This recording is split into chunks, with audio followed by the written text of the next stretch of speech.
the Antalya Diplomacy Forum so far. It is now my pleasure to welcome and introduce our distinguished guest for this ADF talk session, the President of the Republic of Indonesia, His Excellency Pak Prabowo Subianto.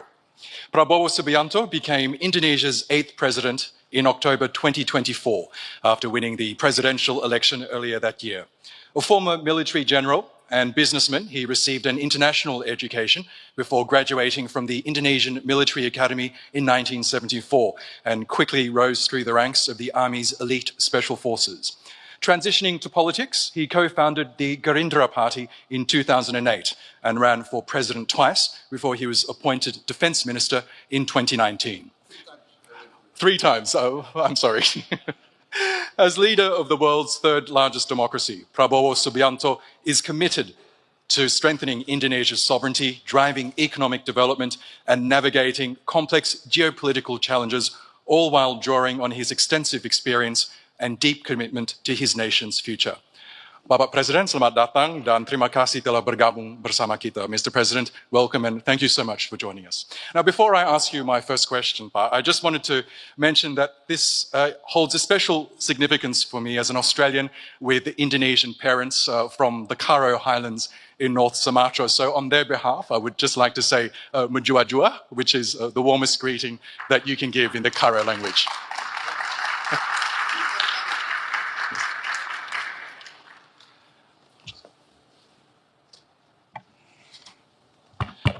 Now, Mr. President, as you know, this year's ADF is held under the theme Reclaiming Diplomacy in a Fragmented World.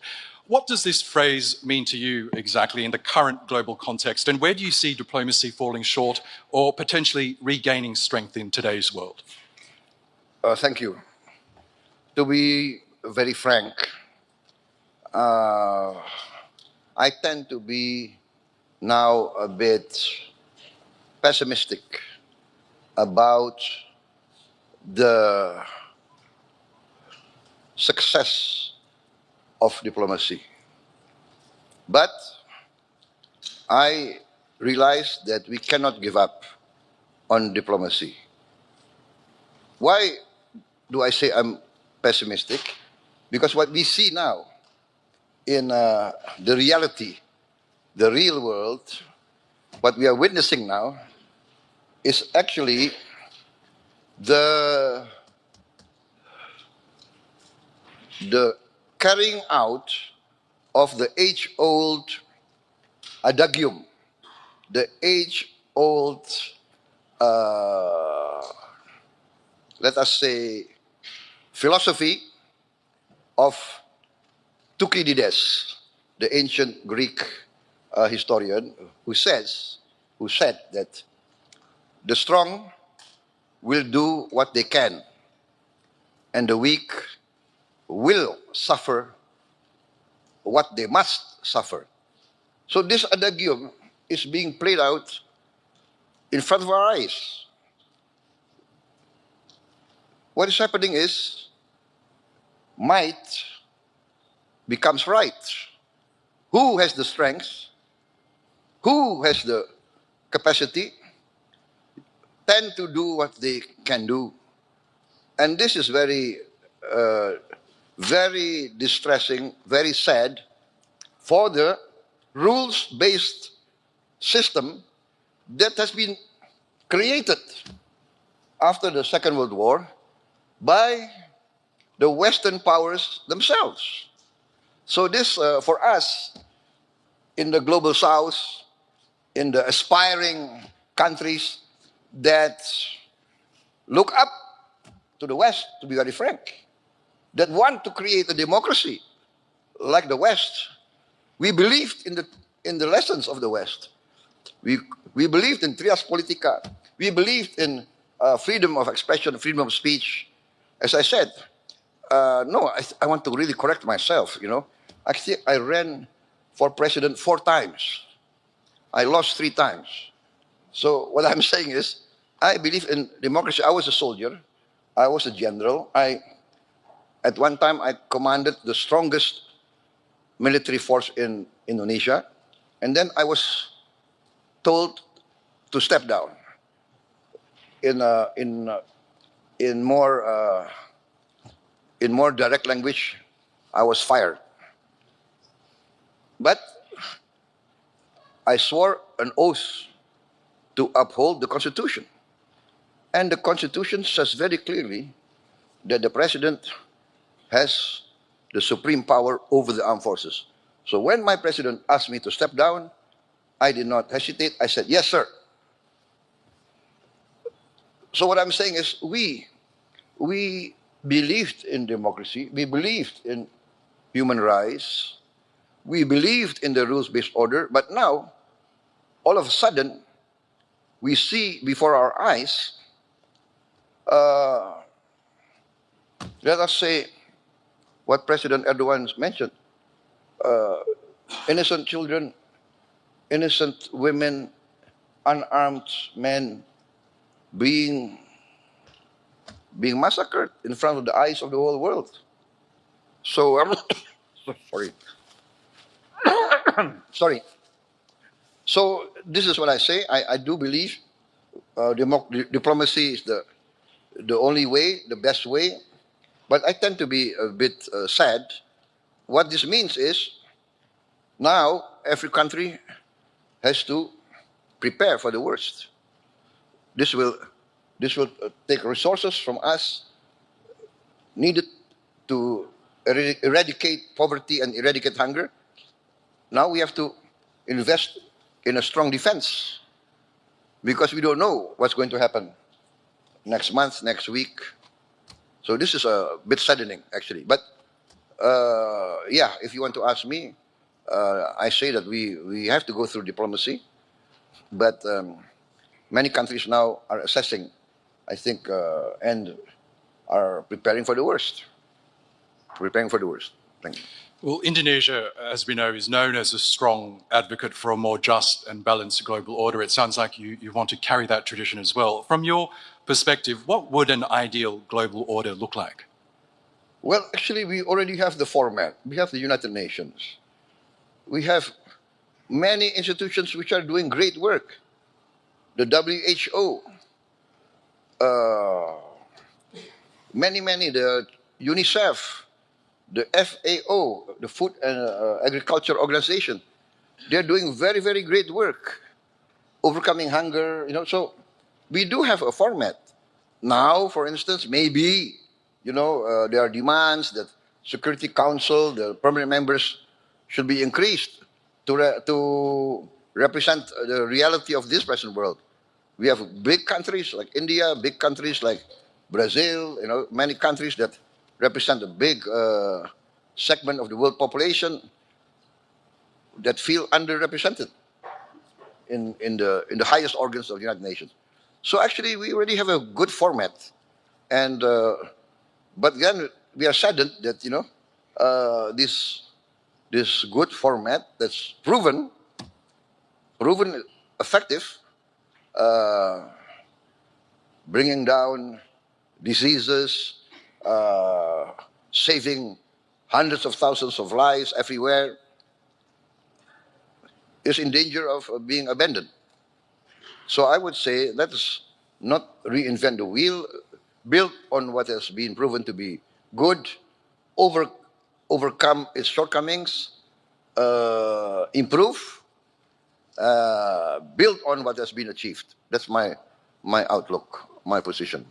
We're also witnessing major shifts in global alignments. For example, the execution of Me First policies, the changing of alliances, multipolarity. How do you interpret these changes, and what lessons should middle powers like Indonesia draw from these evolving patterns?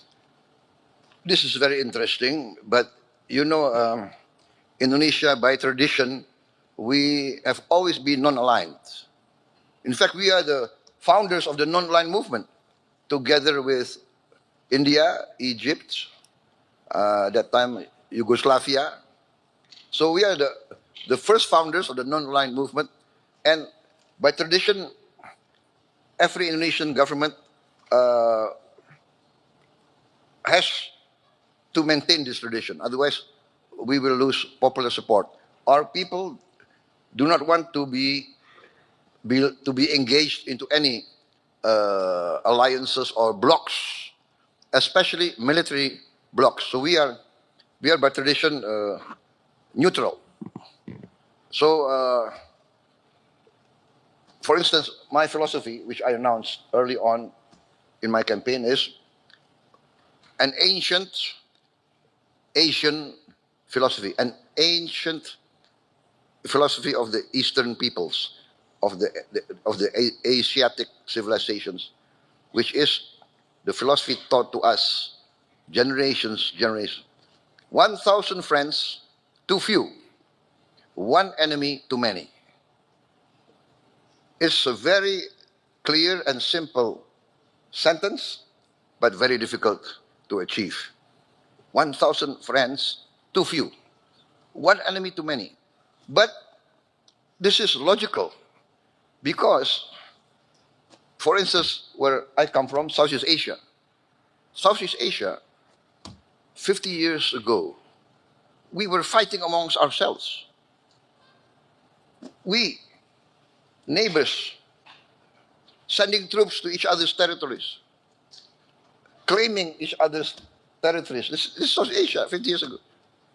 You know, and then amongst the wise leaders at that certain time, at a certain point in history, the leaders of 5 Southeast Asian countries, right, Singapore, Malaysia, Thailand, Philippines, and came to realize, hey, we have urgent agenda for our people.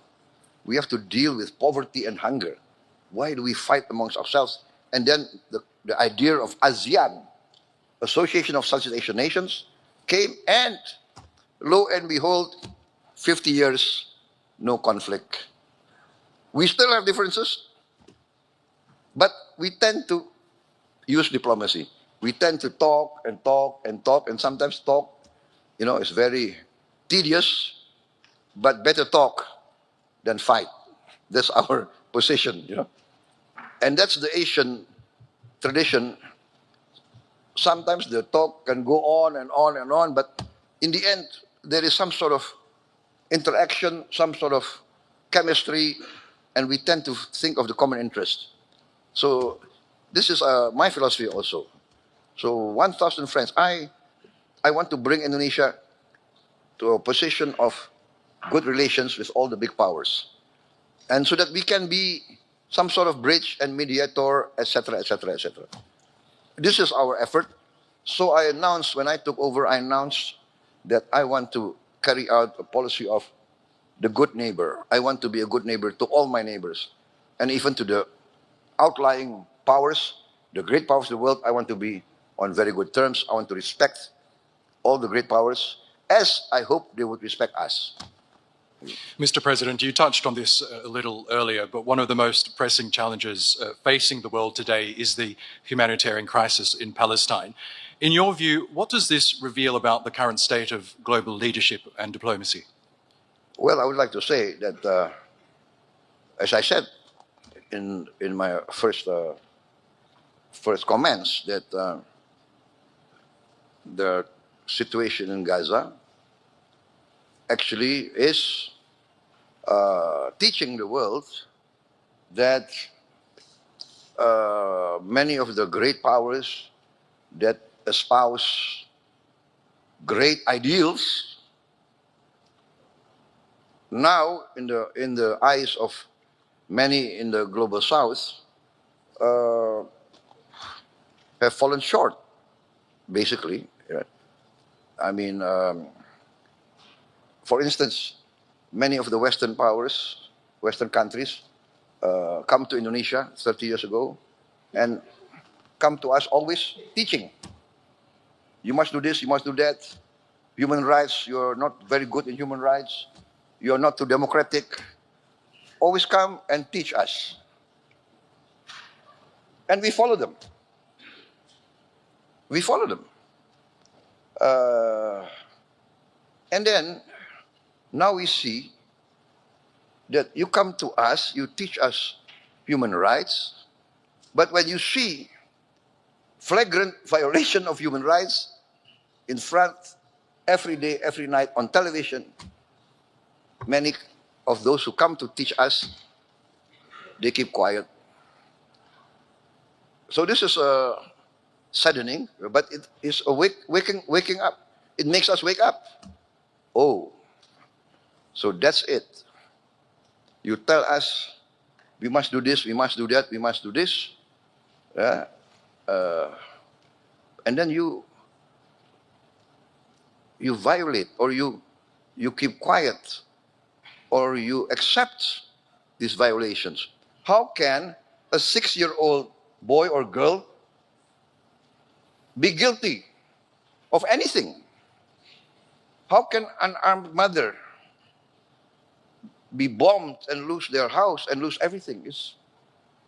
It's I think, something that's very hard to digest, actually.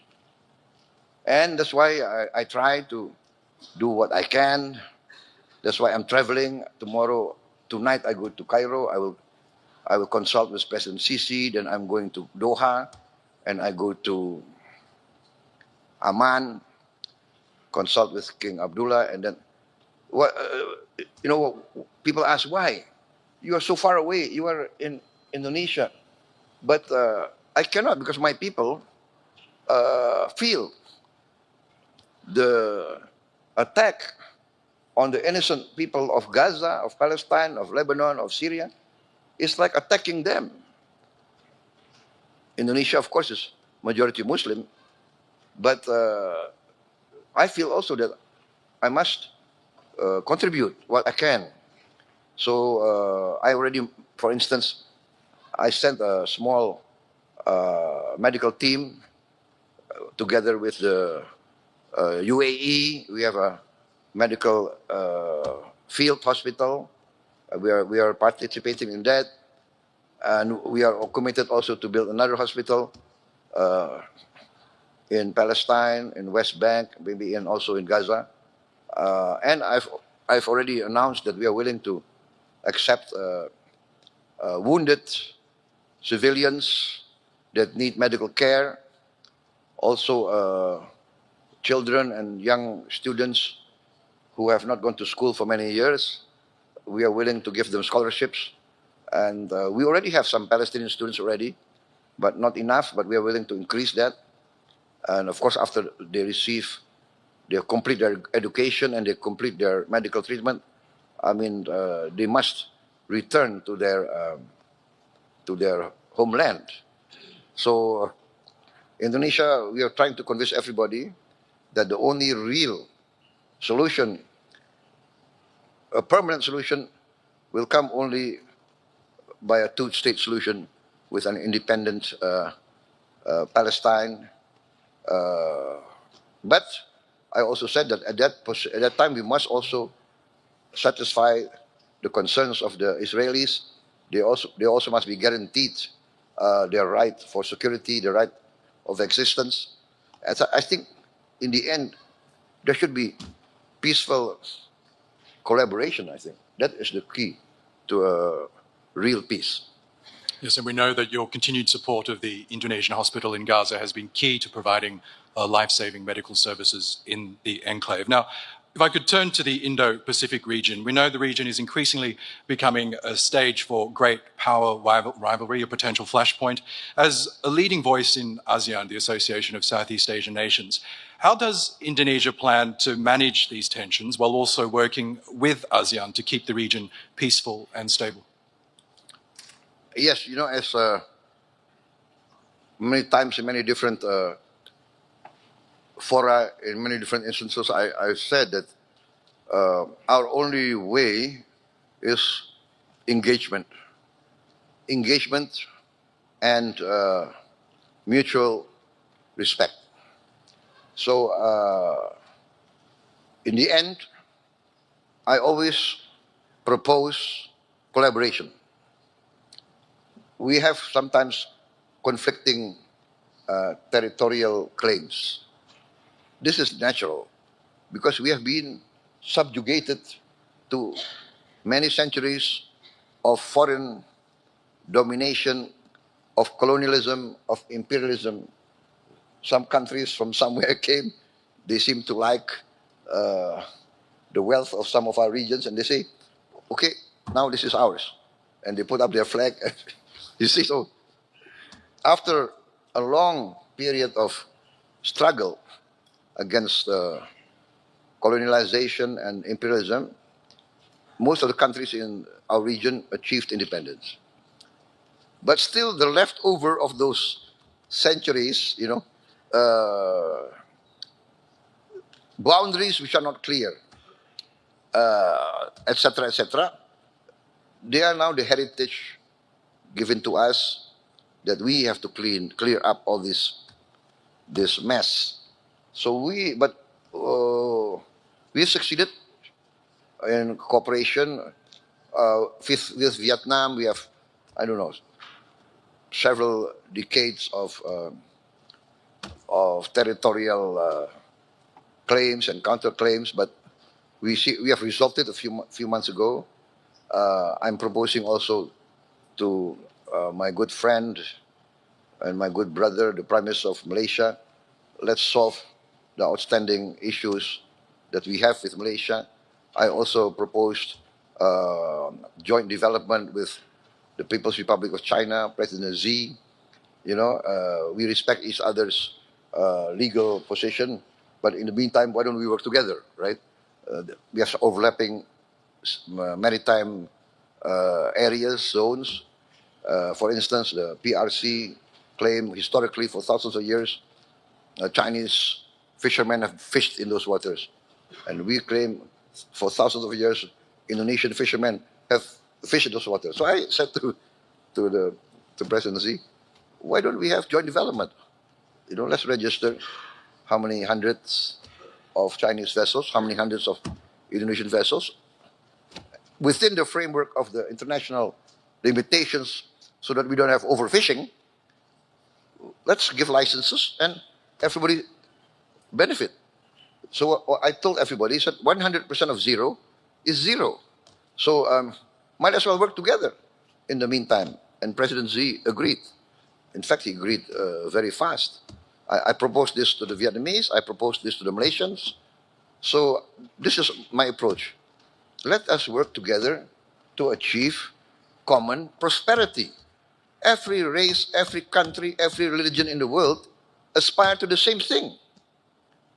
Life, liberty, the pursuit of happiness. Everybody needs the basics. Prosperity, there is no prosperity without peace. So this is my approach. Now, becoming president was a hard-fought battle for you. You pointed out that you contested several elections before finally winning last year. Now that you are leader, what is your vision for Indonesia, a nation of more than 280 million people, highly educated? What do you hope to achieve in your time as president? Number one, I have to safeguard the nation's wealth. Our natural resources, our wealth must be safeguarded to protect it and to make it useful for future generations.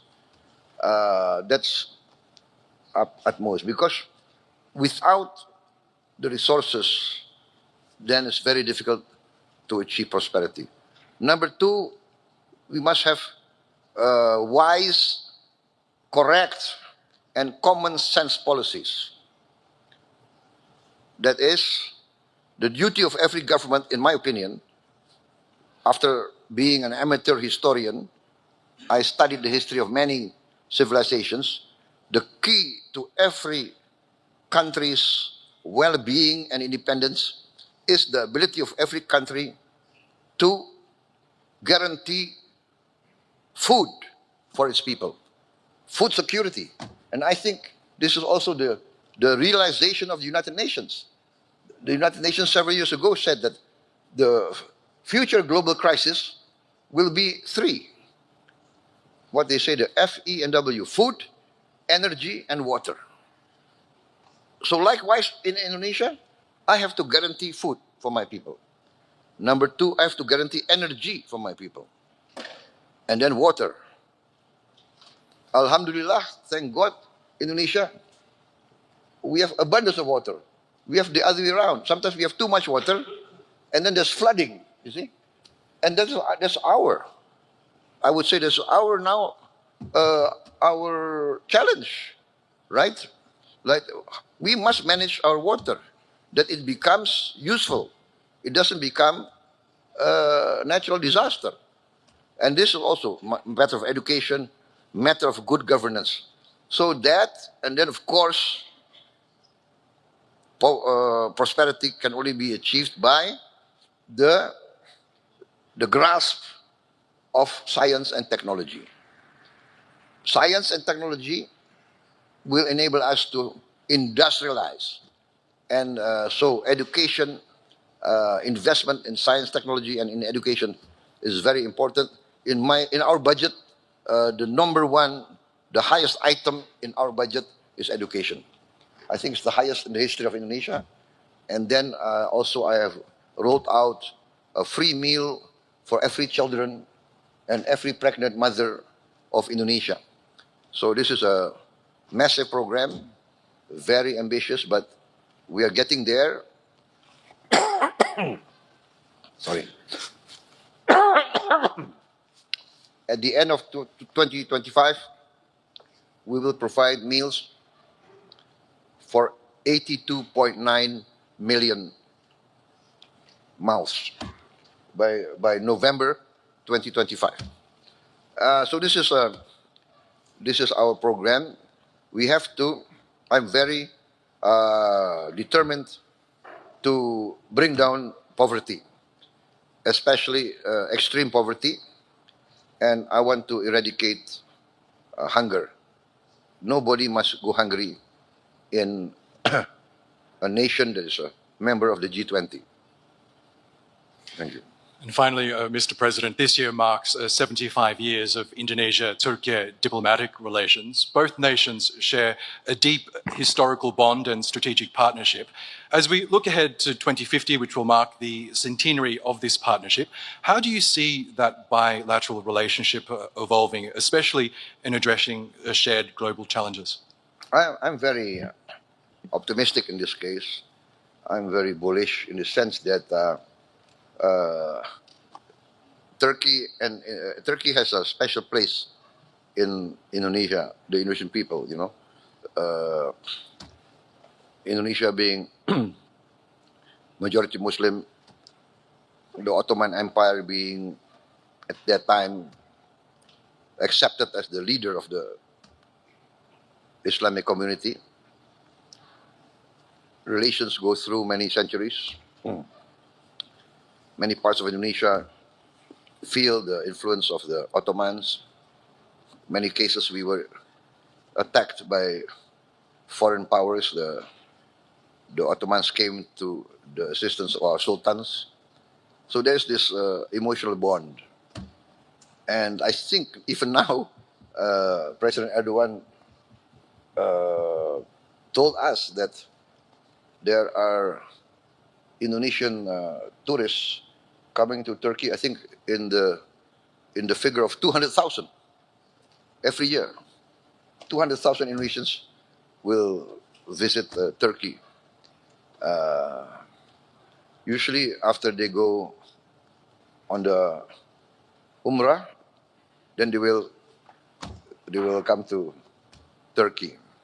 And we have 50,000 Turkish citizens coming to Indonesia every year. Can you imagine? We are very far, but this is the close bond. And we are working very good in many fields. So I'm very bullish, very optimistic. I can also attest that many Indonesian citizens now call Turkey a home and have set up delicious Indonesian restaurants in Istanbul to my benefit. So that's a great way of ending You are this living discussion. here? In Istanbul, yes, I am, sir. Yes. Very smart, very smart. I'm afraid we could be talking for hours, but I know you have a very packed schedule, Bapak President. That does bring us the end of our discussion. Can we please thank our honoured guest, His Excellency Prabowo Subianto, the President of the Republic of Indonesia.